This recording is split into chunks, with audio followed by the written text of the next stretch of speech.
Hazel and Gus are two teenagers that share an acerbic wit, a disdain for the conventional, and a true love that sweeps them on a journey when they meet at a cancer support group. This is my movie review of The Fault in Our Stars.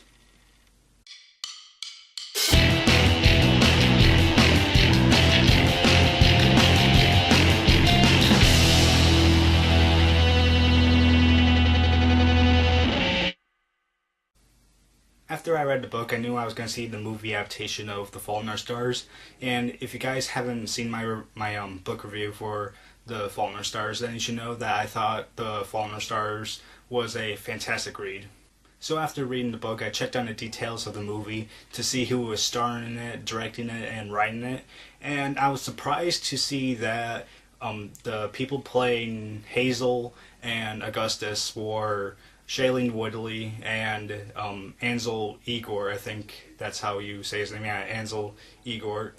And I was surprised by that because they were going to be in another movie, but they were going to play siblings, and that was Divergent. And I also like the writers that they picked for this movie, which were the same writers who wrote The Spectacular Now, which is another movie that starred Shailene Woodley, which came out last year, and I really enjoyed The Spectacular Now.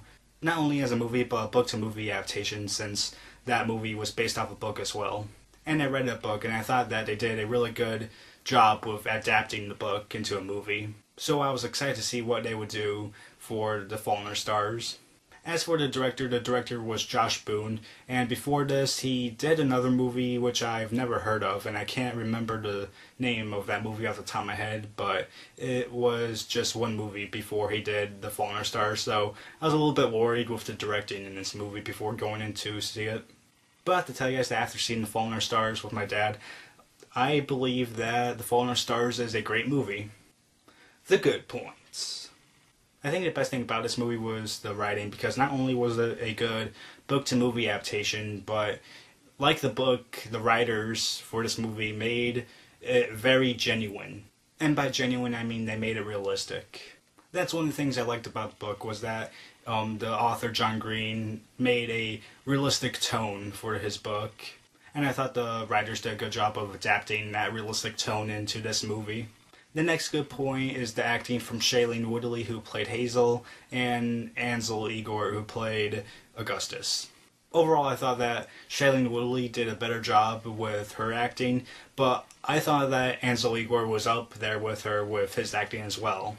And right now this movie's getting some Oscar buzz, and some of that buzz is surrounding Shailene Woodley as Hazel, and I believe, as of right now, she deserves a nomination, because right now there haven't been that many great lead actress performances. Like, I can only think of Shailene Woodley as Hazel in this movie, and the only other one I can think of off the top of my head is Angelina Jolie as Maleficent in Maleficent, but I can already tell that Shailene Woodley's not going to get it because of like all the other movies that are going to come out with other lead actresses later on in the year. But if she got a nomination, that'd be cool, because there's this one part where it is Oscar worthy.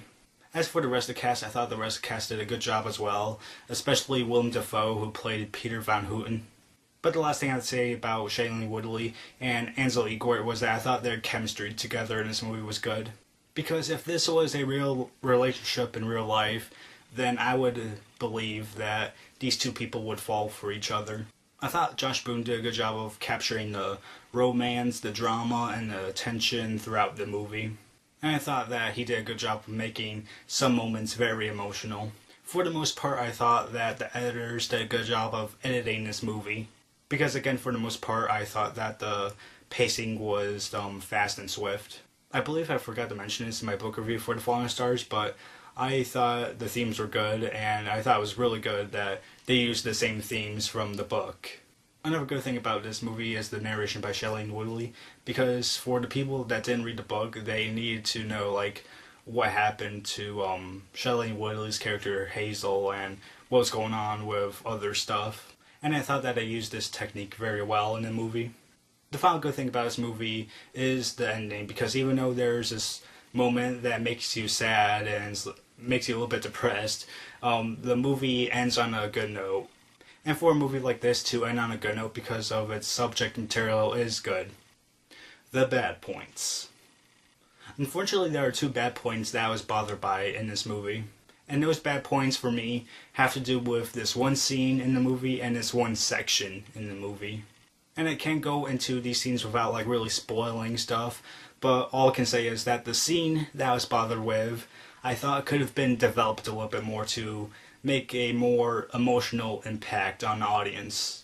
Because when I was watching it, this moment was flying by, and even though it was like, holy crap, like what's going on, it like went by so fast that I didn't really feel that emotion. And the section of the movie I'm talking about is when the two main characters go to Amsterdam.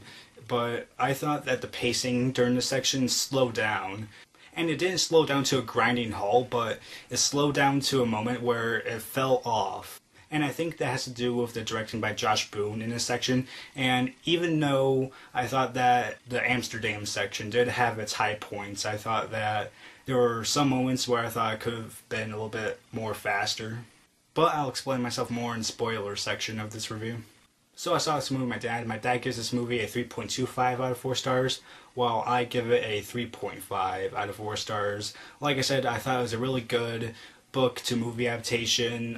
I advise you, if you haven't read the book yet, that you should read the book first, because there are many moments in the book that aren't in the movie, and I think you should read the book first to know like what's not going to be in there. But if you don't want to read the book, then I think that's fine as well, because I think that as a movie on its own, it's really good. Alright, spoilers for The Fault in Our Stars movie.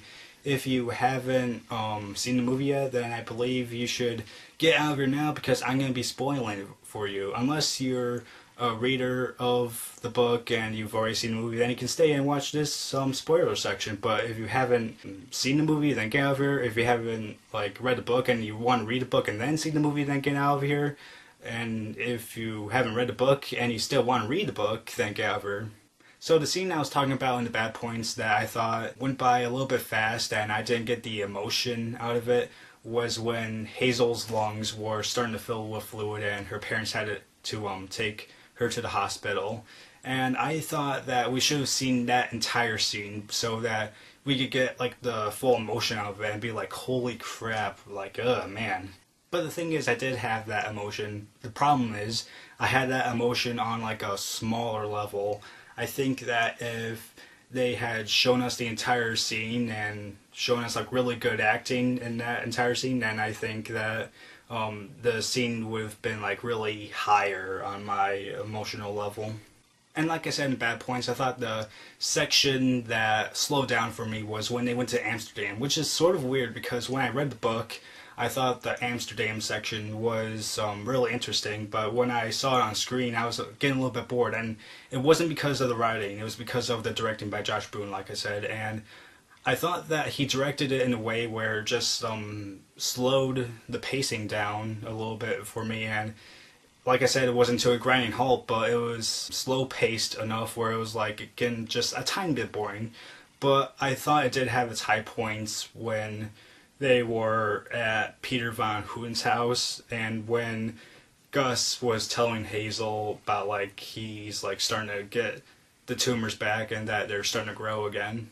And like I said, I thought the highly emotional moments were done well, and some of those highly emotional moments were when Hazel goes to the gas station when Gus calls her, and it's like Gus, like the acting by Ansel Igor, I thought was his best at this moment, because he's like begging Hazel not to call anyone and to help her, and when she calls 911 he's like going like berserk a little bit while still in this emotional state. I was like, oh my god, man. And that's one of the scenes I was looking forward to when going into this movie, even though it's really sad and depressing, because I wanted to see how it would be acted and directed. Like I said before, I thought that Shailene Woodley does deserve an Oscar nomination, and the part that she deserves for it the most was when she was making her eulogy speech in front of Augustus at the church, and that part was really good. I thought it was acted really well by Shailene Woodley. It was top-notch acting in my opinion. And other emotional moments I want to talk about that I thought were done very well was when Hazel found out that Gus died, and it was like, oh my god, this is a bit hard to watch. And the last emotional moment I want to talk about is the ending, because I thought it was written and directed great. And the ending is when Hazel's reading the letters sent by Gus, like when Peter Van Houten came to the funeral and gave Hazel the letter, and like when she's reading, you hear Gus's voice and hear his words, and it's like, wow. And then when the final words of the letter are okay, and then Hazel's looking up to the sky and she says, okay, and then a few seconds later the credits start to roll, and it's like, I thought that was a really great and emotional ending. So that was my review for the Fault in Our Stars movie. Hope you guys liked it, and other than that, that's it.